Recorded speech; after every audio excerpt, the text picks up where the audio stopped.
So who inspired you to first start playing guitar? Who inspired me to first start playing the guitar? Well, I don't recall if it was a particular person, but I remember one event. There was this. I was in third grade, and there was this kid. No, I was in second grade, and there was this kid in the third grade, and he was in school, and he brought in an electric guitar.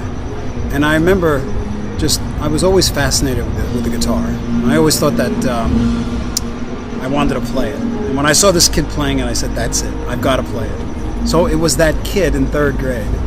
And then when I heard Led Zeppelin 2, that was it. Great. So going, it's the first night out with the Seafoam Green guitar. What was the idea behind the Seafoam Green and the colour? Well, I'm in this great situation because I can basically imagine anything I want, and Ibanez will make it for me, It's really a thrill and an honor. And I saw this old Thunderbird, and it was seafoam green. And I just thought it was such a great color. I started to use it in my studio, and I thought, I bet it would make a great guitar. So I had Ibanez make me a frost blue and a seafoam green guitar, and I chose the seafoam green. Great. How many guitars at present do you own? I have to keep a count. I think I've probably got about 200. 200? Yeah. Great. Where do you see yourself in 10 years, Steve?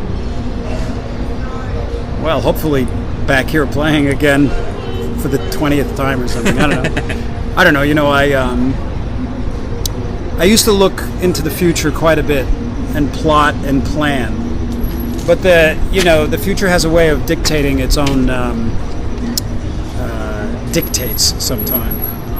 And I lost my thrill for a lot of the ideas that I had and replaced them with some pretty profound ideas, because the older you get as a creative person, you realize that you can't waste your time.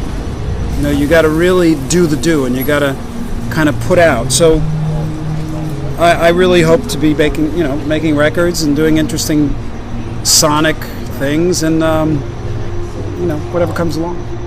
So you've had a pretty long and successful career. What factors do you think contribute to this? Well, I take good care of myself. I don't have any bad habits. I really love the music business. I love playing the guitar. I have a really good attitude, actually. I like playing with other musicians. The idea that the biggest thrill for me is hearing something in your head, and then being able to make it real. I mean, that's like such a thrill. You feel like you're doing work that's really fulfilling. So last question, you've toured Australia a few times now. What are your thoughts on Down Under? I always look so much forward to coming here because I've said this in many interviews, and I'm saying it now, that Australians are the nicest people in the world. They really are. They're charming, they're friendly, they tolerate Americans very well. And the fans are really great. And I feel fortunate that I can come down here. I really like it here.